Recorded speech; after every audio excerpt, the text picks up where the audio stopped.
Hello guys and welcome back to Planet 40k Tyranids. So in today's video we're going to be doing a 2000 point list, and this time we're going to be looking at my first attempt at doing a Vanguard Onslaught detachment list, because that is the detachment out of all of the 6 that I like the most.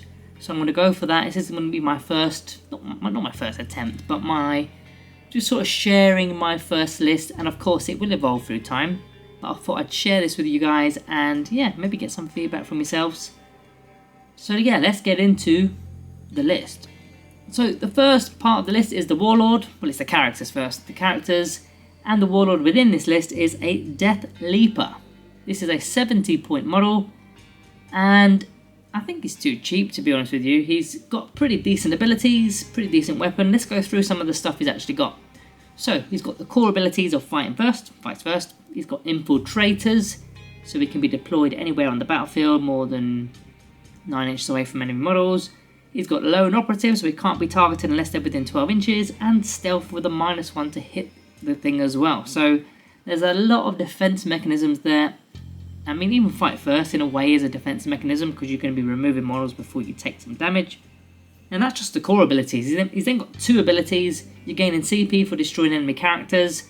Situational, maybe you get it once per game, whatever. And Fear of the Unseen, which is an aura to worsen leadership by 1, and you're forcing battle shock in your opponent's command phase if your enemy unit is below starting strength and they're within 6 inches. So as long as they've lost 1 model in the unit, or a 1 model unit has lost 1 wound, they're not at starting strength, so therefore they will be taking battle shock if they're within 6 inches. Of course, he's got the Electric Claws and Talons with precision, which is a really good ability to be able to, or really good weapon rather, to be able to go and take out characters that are hidden within units. Strength 7 is pretty decent, -2 AP, 2 damage as well, and hitting on 2s, don't forget. Yeah, pretty nice. 70 points to get you all that. I mean, it's a multi-use model realistically. Can be going after characters, can be doing the actions on the secondary objectives, infiltrate behind some terrain features maybe, so you can do like cleanse or something like that, chase down characters. Bear in mind, with this detachment we've got the advance and charge ability, or the fallback and charge ability. This is a Vanguard Invader unit, so he has both of those abilities in place. So yeah, that is my Warlord, and we are allowed a Deathleaper as a Warlord because that is one of the unique abilities for this detachment. Next, we've got the Winged Hive Tyrant. Now, I wasn't a big fan of the Winged Hive Tyrant until the Codex was released, and he fits quite well with this detachment. Again, it's a Vanguard Invader unit, so he's going to be having some extra bonuses and buffs to stratagems and stuff. Now, I'm going to be taking an enhancement, which is Chameleonic. Is that how you say that? Chameleonic. I think I've got that right. And that is for a Vanguard Invader unit, my Vanguard Invader model only. The bearer has stealth, and any range attacks against the unit give you the benefits of cover. So that's permanent -1 to hit, permanent cover no matter where you are on the battlefield. So that is decent in itself, and that will bring his total to 225 points. Now he's also got Will of the Hive Mind, which yes, it has been nerfed recently. We can only be using it on battle tactic stratagems now for a unit within 12 inches to be able to use the stratagem for free, even if you already used it that phase. We've got 6 new stratagems to use, and well, I say we've got 6 new ones. We do have 6 new ones, but they're not all battle tactics. Some of them are. We've also got the Command Reroll, which is a battle tactic stratagem from the core rulebook that we could use. Secondly, he's got Paroxysm, which is a psychic attack in the fight phase. Enemy unit within 12 inches invisible. You roll a d6. On a 1, we suffer d3 mortal wounds. On a 2+, you're going to be minusing 1 from the attacks characteristics or weapons in the models in that enemy unit. So yeah, you're debuffing enemy units there. Now realistically, we could be using, for example, Surprise Onslaught, which is a new stratagem. It's a battle tactic stratagem. It's for a +1 to hit and forces battle shock. Now we don't necessarily need to be using it on our Hive Tyrant, because we won't need to, or the Winged Hive Tyrant, sorry, because we're kind of hitting on 2s. But other units that you've got, you could use it on them. But yeah, you've also got the option of Assassin Beasts, which gives your unit, an invader unit, which is an infantry unit, the precision ability. Again, that won't be used on the Winged Hive Tyrant, but you could use it on a different unit. Maybe it's a Broodlord, for example. You've got the option there with Will of the Hive Mind, you'll be using it for free. And again, there's a CP reroll, as we mentioned. Now, the loadout that I'm going to be using for the Winged Hive Tyrant is the stock loadout, which is the monstrous bone sword with the lash whips. I wanted the 3 damage weapon, but you got the option with the switch outs, so you've got weapon options there. And of course the enhancement just keeps him more durable, and of course it's got deep strike as well. We'll get onto that again when we talk about a few more things in the end of the video, I suppose, the tactical side of it. Next we've got some more characters. We've got 2 Broodlords. They're 90 points each, or 180 points in total if you combine them. They come in stock, there's no enhancements or anything like that, but the 2 abilities, they've got Vicious Insight, so you're giving the unit devastating wounds, and Hypnotic Gaze. Start the fight phase, 1 unit that's within engagement range, you effectively give them a -1 to the hit roll. Now of course they are going to be going with Genestealers, we'll get onto those in a moment. Let's just finish the characters first. So yeah, they're going to be buffing some Genestealers, but a really good unit and a really good bit of synergy with those said Genestealers. We've got another character which is the Parasite of Mortrex 90 point model. I wasn't sure about him in the index, but after facing him multiple times now, the Parasite is an annoying creature and he fits quite nicely with this attachment because he's another Vanguard Invader unit. He's got the Deep Strike ability, again he's another lone operative, he's got stealth as well, so I think that's the 3rd time we've mentioned stealth now, isn't it? We've had the Deathleaper, we've had the Winged Hive Tyrant with the enhancement, now we've got another stealth model with the Parasite of Mortrex. It's another multi-purpose unit, you could be doing the secondaries if you wanted to. You can force your opponent to come to us because we've got lone operative, which will then lead them into a certain trap if you've got other units nearby that want to fight perhaps. He's also good to use the Invisible Hunter stratagem on, which is one of the new ones for this attachment, so you can actually pull off 2 Vanguard Invader units from the battlefield in your opponent's turn at the end of their turn, and you can redeploy them in your reinforcement step of your movement phase, and they go into strategic reserves, but because they've got Deep Strike they can come back in via Deep Strike. They've confirmed that in the rules commentary FAQ if you're wondering where that is, so you can come in through the same means as if they've got the ability, which is Deep Strike. So that will be very interesting because once it is your movement phase, you know what cards you've just picked out randomly. So therefore, if you get a certain card and it says deploy Teleport Homer or engage on all fronts, you've got a model that's in reserves with Deep Strike that can go and do it. And that could be any turn. It's not just turn 2 and turn 3, it could be any turn because you can go back into reserves. So a nice bit of tactical usage, if you like, for this model.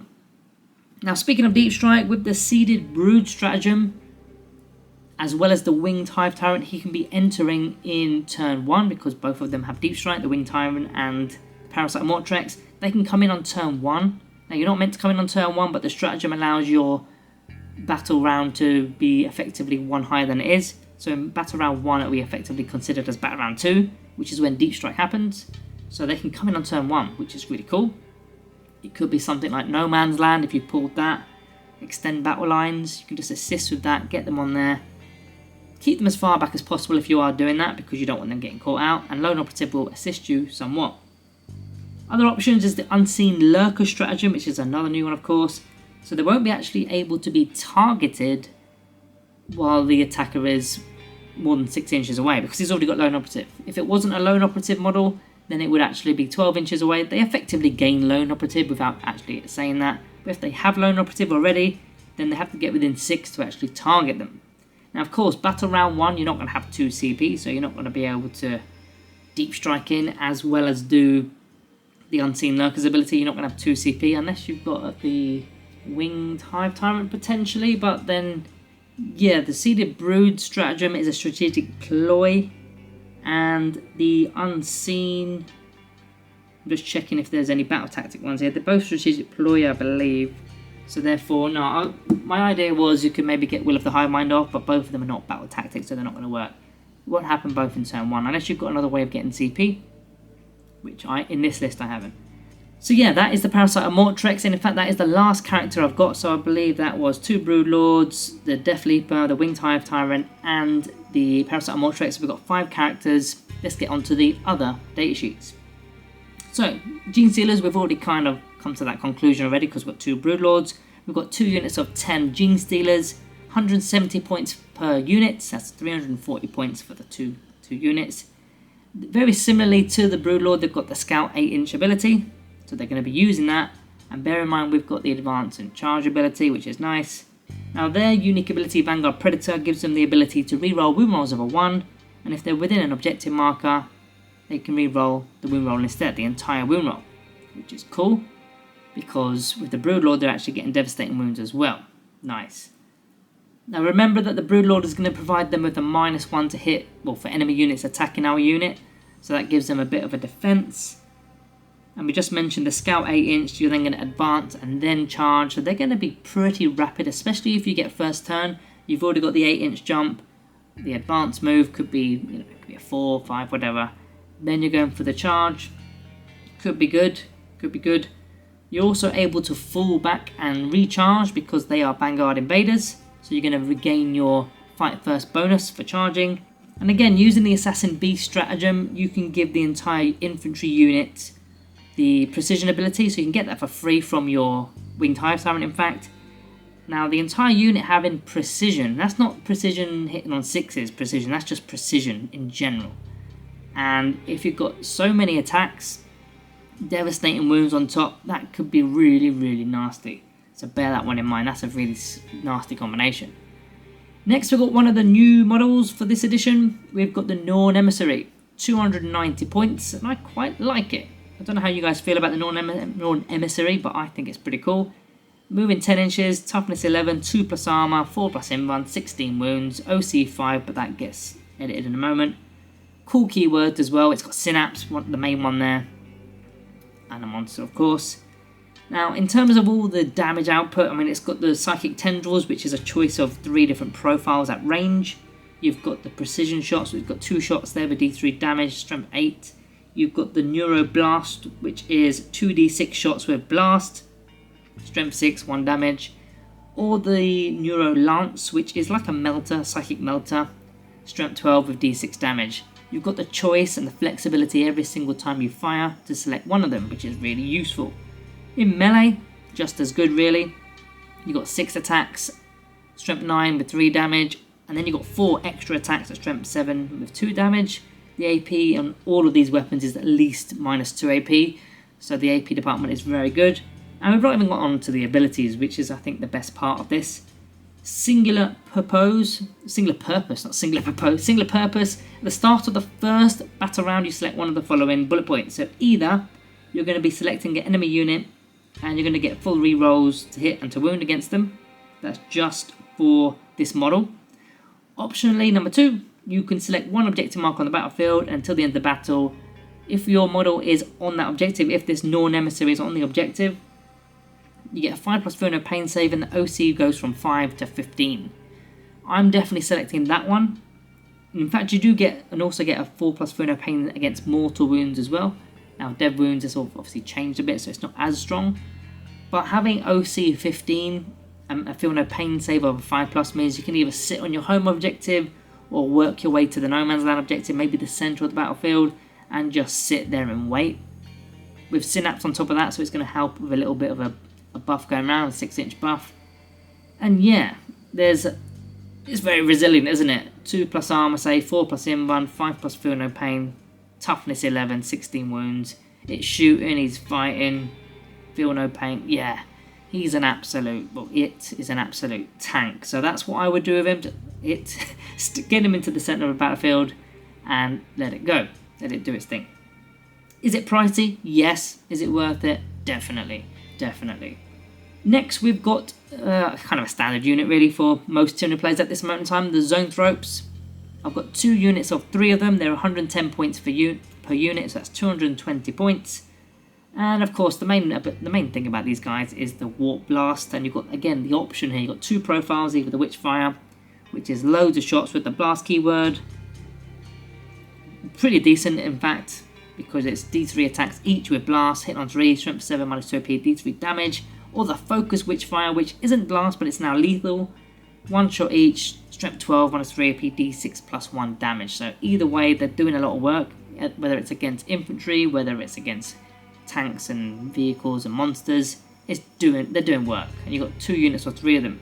Now the reason I've gone with 2 units of 3 rather than a unit of 6 is because they've got their Warp Field Aura invulnerable save, which they're giving a 6+ invulnerable save with everything within 6 inches effectively. That's not the main reason, because a lot of my stuff in this list don't really need it. But also, if you've got 2 units, that's going to be 2 separate locations, 2 bubbles of the Invan, 2 chances at secondaries, if you like. Maybe they're on 2 primaries, and if your opponent wants to deal with them, they maybe have to split fire or overcommit or underperform to try and get rid of them. So it works all ways for us. They've got the 4+ invulnerable save, so they're very resilient as well. But yeah, I pretty much am happy taking these guys in virtually every list. So we come on to some more monsters in the unit. We've got an Exocrine. In fact, we've got 2 Exocrines. 135 points each, 270 for the pair. They're going to be staying back, and they got the symbiotic targeting, so effectively, as soon as they hit something at range, you're going to get an army-wide reroll of hit rolls over 1, which goes very nicely with your Zoanthropes, because they are hitting on 3s, now they're rerolling 1s if they're going after the same target. Now what's good about the Exocrines, is their bioplasmic cannons have blast and heavy, so they could be hitting on 2s if they're staying still. D6 plus 3 shots with blast, and it's strength 8 minus 3 AP and 3 damage. So these things can even take out Terminators without the shields. I mean, a lot of people bring their shields now, so they've got 4 wounds, unfortunately. But anything that's got 3 wounds, they're just taking them out. Even 2 wounds is fine. It just takes them out. Completely takes them out. They're pretty resilient as it is. I mean, toughness 10, 3+ armor, 14 wounds. 2 of these is pretty good. And they can be sitting on our home objective, so they're doing more than 1 roll. Not only are they shooting, not only are they giving the rerolls at 1s, but they're also scoring us primaries, which is cool. Next, we've got another monster pairing, which is 2 Harsupexes. This time they're 125 points each, or 250 for the pair. Now these are basically the melee version of the Exocrine, if you like. They are melee only. They are grizzly. They got this grizzly spectacle as their unique ability. So each time this model is selected to fight, after resolving their attacks, each enemy unit within 6 must take a battle shock test. Of course, that's going to affect their OC if they fail, and also maybe they won't be able to use any stratagems on the unit if they fail. So that could be handy. Don't forget we've got Shadows in the Warp as our army roll as well, alongside Synapse. So we could be doing that as well as this Grizzly Spectacle ability. So we can be throwing out a lot of battle shock tests here and there and everywhere. Now what I want to be doing with the Harsupexes is like what most people do. They're kind of objective bullies. Run them into the no man's land. Throw them at units that are trying to take over those no man's land objectives. Maybe it's some infiltrator units. Just take them out. They've got loads of attacks. They've got 14 attacks, then 4 extra attacks. Damage 2, so even Space Marines are getting chomped. And we've got the 1-shot precision shot, which I don't care too much for, but you just use that as an extra bit of bonus. Now what I want to be doing is flanking these alongside, or maybe just in front of the Norn Emissary, just to give it a little bit more protection. Because your opponent isn't going to really want to take the centre of the battlefield if it's got 2 Harsupexes and then the Norn Emissary guarding it. That's quite a lot to get through. Good luck. Next on my list, we've got 1 single Biovore. I wanted 2, but to be honest, with this kind of detachment, we've got so many shenanigans with stratagems and deep strikes that we don't necessarily need a Spore Mine popping in, or 2 even. Now they have gone up, they've been nerfed, but we're still going to be using that Seed Spore Mine's ability to be throwing a Spore Mine within 48-inch range, 9 inches away from enemy models, and that Spore Mine then starts to run and do its own thing. It could be doing an action, it could be behind enemy lines, it could be doing all sorts of stuff. So it is useful. And if you really want to, you just block, you just throw a mortal wound at your opponent. I mean, the Biovores itself can just fire normally. They've got the 48-inch range, D3 shots, hit on 4s, strength 6 minus 1 AP, 2 damage with blast, devastating wounds, heavy and indirect fire. I'm just going to double check it, in fact, because I know that since the Codex was released, there was an update on, I think it was the Biovore, wasn't it? So it's worth double checking the statistics. Range, D3, yep, everything looks the same. Yeah, pretty much looks identical to what it was. Good. That would be a blunder if it wasn't. So yeah, we already kind of spoken about what the Spore Mines can do. Behind enemy lines, engage, deploy teleport homers, investigate signal. And I believe that is actually my 2,000 point list, if I'm not mistaken. So what have I got in my list? I've got 5 characters with Deathleaper, 2 Broodlords, a Winged Tyrant, a Parasite of Mortrex, and then in terms of other data sheets, we've got 2 units of Genestealers, 10-man units, 1 Norn Emissary, 2 Exocrines, 2 lots of 3 Zoanthropes, 1 Biovore, and 2 Harsupexes. So what is the plan and why do I like this list so much at this moment?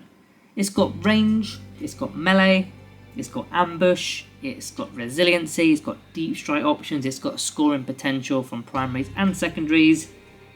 It's got a few waves of intent, like your first wave will be the Genestealers with Scout, Advanced, Charge, with the Broodlord of course. You've then got your second wave with the Harsupexes, maybe a Norn Emissary gets involved. You've still got your Winged Hive Tyrant that could potentially get involved there. I mean, that's probably the 2 wild cards in the list, the Winged Hive Tyrant as well as the Norn Emissary. You can kind of sit back and wait to see what the Genestealers and the Harsupexes have done. Of course, you've got the units at the back with the Exocrines. The Zoanthropes are going to be wandering around all over the place. So you've got all the different bases covered, if you like. We can be scoring points with our lone operatives if we wanted to. And we can also use the stratagem to reposition or put them into strategic reserves and then bring them out if needed. Also, kind of a cool side to this list is we've got 6 monsters in this list. 6 monsters, one of them being a Norn Emissary, so it's a big deal. And a lot of the actual list hits on 2s, which means we don't really need to use the Surprise Onslaught stratagem as often. That's one of them that we don't necessarily need. I mean, yes, it would negate a -1 to hit penalty perhaps, but we want to be spending our CP on the other options. Assassin Beast potentially, or Invisible Hunter, they're the 2 good ones. And of course we've got the Winged Hive Tyrant that could be helping with the battle tactic stratagems with Will of the Hive Mind. So yeah, that is my 2000 point Vanguard Onslaught list. That's my first go at it, if you like. You'll have to let me know what you think down in the comments below. Do you rate it? What would you change with it? And if any of you actually have a go with it, let me know in the comments down below, or in the Discord. In fact, we're in the Discord. The link will be down in the description as well for our Tyranid Discord server. So get involved in that. But yeah, guys, that's it from me today. Thank you for watching. See you in the next one.